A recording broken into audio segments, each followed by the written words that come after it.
Bonjour à tous et bienvenue sur ce GCN Show numéro 186. Aujourd'hui, on va parler du système hookless et de la polémique qui l'entoure en ce moment. On va parler aussi des news techniques et des résultats en fin d'épisode. Allez, let's go. Donc le système hookless, c'est quoi? Ça a été développé entre les fabricants de jantes et de pneus pour le système tubeless pour éviter d'avoir des petits crochets, donc hookless, la traduction littérale sans crochet, et éviter d'avoir des petits crochets pour maintenir le pneu à l'intérieur de la jante et ne pas déjanter. À la base, ce système a été développé et a été commercialisé par les marques Giant et Zip il y a quelques années, et c'est un système qui fonctionne plutôt pas mal. Ça permet d'élargir l'intérieur de la jante pour avoir un pneu un peu plus galbé, un peu plus homogène au niveau de sa forme, et ça permet, d'après les fabricants, de gagner du poids sur la roue. Ça permet de gagner, lorsqu'on est en virage, d'avoir un meilleur galbe sur le pneu, car le pneu ne va pas revenir faire une petite vague, un petit S, et s'accrocher sur le bord de la jante, exactement. Mais aussi, ça fait gagner beaucoup de prix aux fabricants, car lorsqu'ils fabriquent leurs jantes, ils n'ont pas besoin de mettre ces petits crochets, et du coup, ça réduit les coûts, évidemment. Donc ça, c'est la base du système. C'est un système qui fonctionne très bien, mais clairement, tout est homologué. Au début, il y avait des problèmes de compatibilité suivant les marques de pneus et de jantes, mais maintenant, sur un site comme le site de la marque Zip, on peut voir directement tous les pneus compatibles, et ce système est généralisé sur beaucoup de marques. On le voit énormément en gravel, mais par exemple des marques comme DT Suisse, comme Envy l'utilisent aussi. On le voit vraiment de partout. Comme quoi, niveau sécurité, ça répond à toutes les normes, et il n'y a pas vraiment de problème pour nous cyclistes normaux. Bon. Là par contre, on a une polémique qui a été lancée après la chute de Thomas De Gendt sur le UAE Tour. En fait, Thomas De Gendt de l'équipe Lotto Destiny, on l'a vu chuter dans un virage et passer à l'avant. En fait, on a vu son pneu démonter de la roue avant avec un insert en mousse vert dépassé de la jante. Et en fait, il explique qu'il a explosé son pneu et qu'ensuite il est tombé parce que cet insert s'est coincé dans la roue. Du coup, Adam Hansen, le président de l'association des cyclistes professionnels, a publié un tweet comme quoi l'association n'était pas d'accord avec le système hookless. Pourtant, il se généralise. Donc ça, c'est vraiment important. C'est eux aussi qui avaient porté les positions dangereuses sur les vélos. Donc c'est quand même assez important. Et Adam Hansen prône vraiment la sécurité pour les coureurs avant la technologie. Donc clairement, il sait de quoi il parle. Maintenant, pour en revenir à la chute de Thomas De Gendt de la Lotto Destiny, on a regardé son vélo, et qu'est-ce qu'il utilise? Il utilise des roues Zip 353 NSW, hookless bien sûr, avec une largeur interne de 25 mm. La largeur interne dans ce dossier, c'est vraiment très très important. Il utilise avec des pneus Vittoria Corsa Pro TLR en 28 mm, avec un insert pour permettre d'éviter d'avoir de problèmes en cas de crevaison et de pouvoir rouler quelques kilomètres à l'intérieur. C'est l'insert vert qu'on voit sur les photos. Tout ça est homologué et répond à des règles très strictes de l'UCI. C'est ça, de ce côté-là, il n'y a aucun problème. Par contre, le problème, c'est que il a chuté. Du coup, Adam Hansen a déclaré que c'était à cause du hookless. La polémique, on la voit grandir, on voit ces inserts sortir des pneus un peu plus souvent quand même. Et on se pose la question, à qui est-ce que c'est vraiment dangereux? Est-ce que l'UCI doit le bannir? Est-ce que les jantes hookless sont vraiment en cause? Et Vittoria, la marque du pneu, a publié un communiqué comme quoi eux ils étaient tout en règle. L'équipe, pareil, comme quoi ils étaient tout en règle. Par contre, on a regardé quelque chose de très très important. Et je pense que la polémique vient de là. Sur la jante de 25 mm de largeur interne, la pression maximale conseillée est de 5 bars, soit 72 PSI. Sur le pneu Vittoria Corsa Pro TLR, la pression minimale est de 5 bars. Vous voyez un peu le problème. Donc je suis allé faire sur le site de SRAM Zip un test de pression pour Thomas De Gendt qui fait 73 kg. il devrait rouler avec 3,76 bars à l'avant et 3,96 bars à l'arrière, soit moins que la pression minimale homologuée pour le pneu, préconisée et marquée sur le pneu. Donc là, on arrive déjà avec un petit problème qui est quand même assez important. Et ce qu'on peut voir aussi sur ce pneu, c'est que c'est un pneu qui est fabriqué pour aller d'une pression minimale de 5 bars avec une jante hookless jusqu'à 8 bars avec une jante avec crochet, donc, et en chambre à air.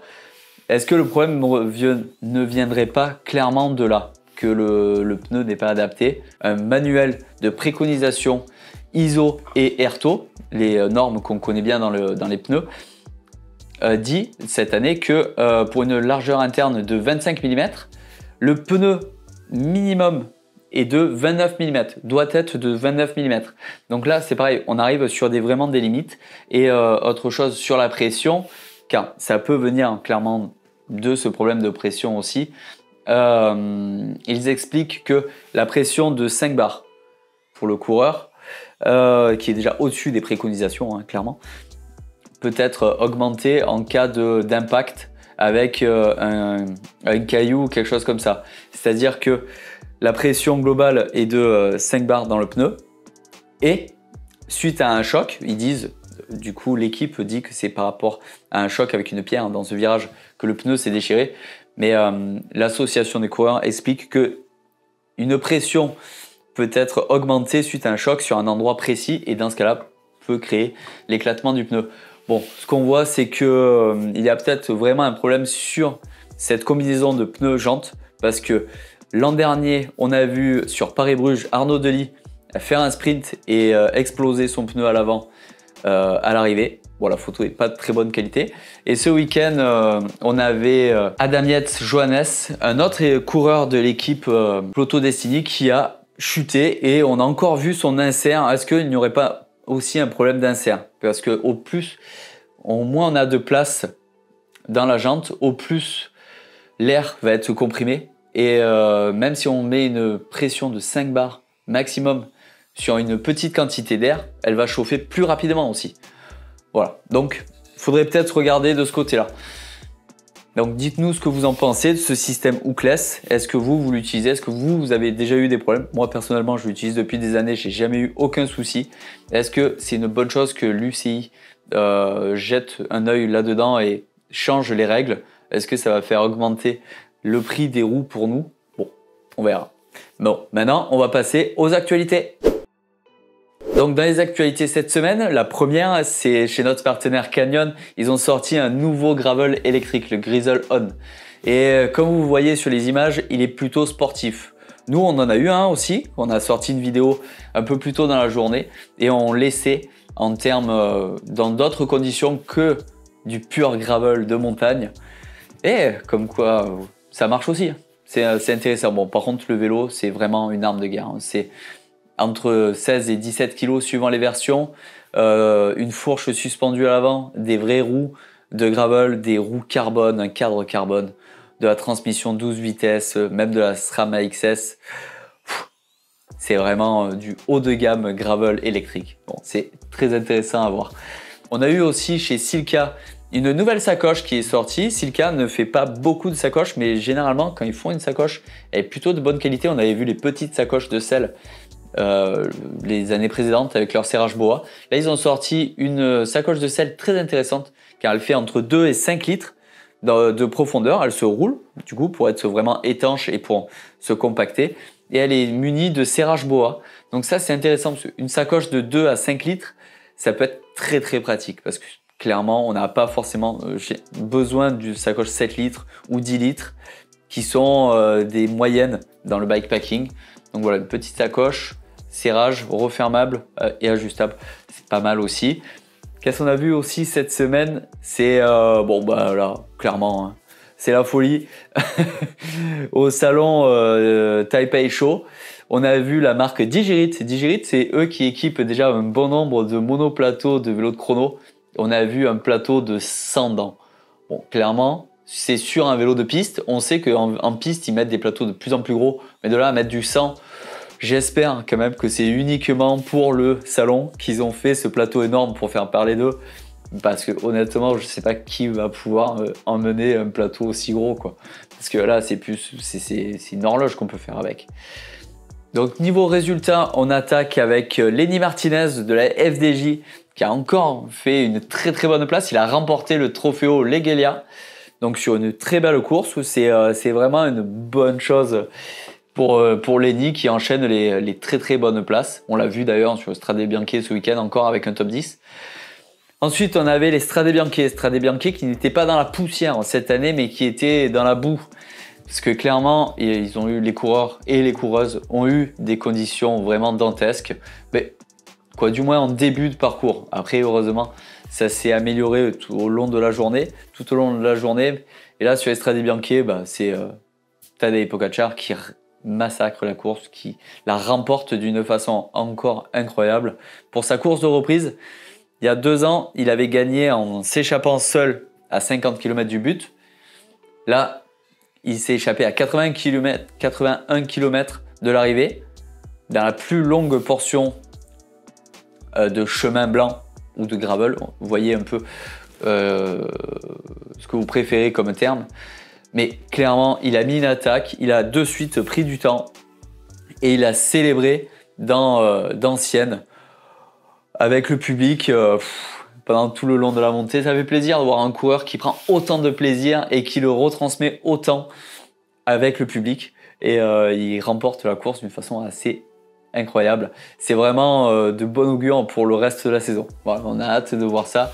Ensuite, chez les femmes, là c'est un scénario plus classique avec Lotto Kopecky et Elisa Longo Borghini qui se sont battues en échappée toutes les deux pendant un moment et qui finalement a vu la victoire le Lotto Kopecky avec une dernière attaque dans la montée finale. Donc félicitations, elle n'est pas championne du monde pour rien. Et ensuite on avait le Paris-Nice qui a démarré dimanche. Et là c'est Olaf Koy qui remporte au sprint devant Mats Pedersen la première étape. Donc c'était quand même une belle semaine de résultats. Donc moi c'est fini pour ce show numéro 186. N'hésite pas à nous mettre en commentaire vos commentaires sur le système hookless ou le tubeless en général. Ou si juste vous roulez avec des jantes aluminium, avec rocher, avec des pneus et des chambres à air et que clairement le hookless c'est pas pour vous. Mais dans tous les cas nous on vous retrouve très vite pour une prochaine vidéo sur GCN en français. Allez, ciao ciao.